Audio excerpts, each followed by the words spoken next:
పైస లేదు, నన్ను కోస్తే రూపాయి రాదు, నేను ఢిల్లీ పోతే దొంగ లెక్క చూస్తుండ్రు, చెప్పులు ఎత్తుకపోతాడేమో అని భయపడుతుండ్రు.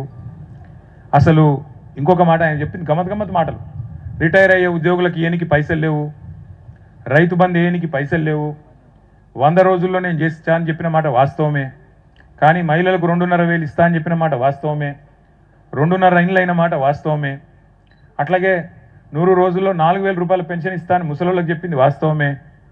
100 రోజుల్లో రైతులందరికీ రైతు భరోసా, రైతు బంధు మార్చేసి రైతు భరోసా పెట్టి 15,000 ఇస్తా అని చెప్పిన మాట వాస్తవమే. తులం బంగారం ఇస్తా అని చెప్పిన మాట వాస్తవమే. కానీ ఇప్పుడు అవేవి చేయడట, అవే వద్దంట, ఇంకా వాటి గురించి మాట్లాడంట. కానీ ఇప్పుడు మాత్రం ఖచ్చితంగా మూసి మాత్రం చేసి తీరుతా. మరి ఏందో ఈ విచిత్రమైన మనస్తత్వం అర్థం కాదు. 100 రోజుల్లో నువ్వు చెప్పిన మాటలు ఏవి నిలబెట్టుకోవడానికేమో నీ దగ్గర డబ్బులు లేవు. 100 రోజుల్లోనే 6 గ్యారెంటీలు అని చెప్పిన మాటలు నిలబెట్టుకున్న దానికేమో పైసలు లేవంట. కానీ మూసీని మాత్రం 1,50,000 కోట్లతో సుందరీకరించడానికి మాత్రం డబ్బులు వస్తాయంట. అందాల పోటీలు పెట్టడానికి మాత్రం 200 కోట్లు ఉంటాయి. కానీ ఇక్కడ ఇచ్చిన హామీలు అమలు చేసేదానికి మాత్రం డబ్బులు లేవు. ఆయన ఎవరు ఫుట్బాల్ ఆడడానికి మాత్రం 200 కోట్లు పెట్టడానికి పైసలు ఉంటాయి.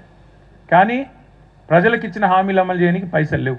అందుకే అన్నాను, నేనేదో కోపంతోనో ఇంకో దాంతో కాదు, మింగ మెతుకులేదు కానీ మీసాలకు సంపెంగ నూనె అన్నట్టు ఇవాళ ముఖ్యమంత్రి రేవంత్ రెడ్డి గారి వైఖరి, రేవంత్ రెడ్డి గారి ప్రవర్తన ఉన్నది. కేసీఆర్ గారు గతంలో ముఖ్యమంత్రిగా ఉన్నప్పుడు ఒకసారి అసెంబ్లీలో పవర్ పాయింట్ ప్రజెంటేషన్ ఇచ్చారు.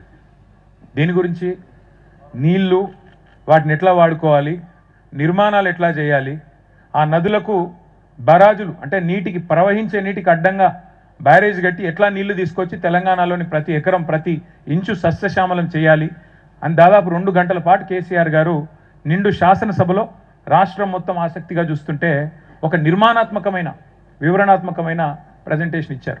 నేను రేవంత్ రెడ్డి గారు ఇచ్చిన ప్రజెంటేషన్ కూడా నేను చూసిన. కేసీఆర్ గారు నిర్మాణం గురించి మాట్లాడితే రేవంత్ రెడ్డి గారు మాత్రం మొత్తం విధ్వంసం గురించి మాట్లాడినారు.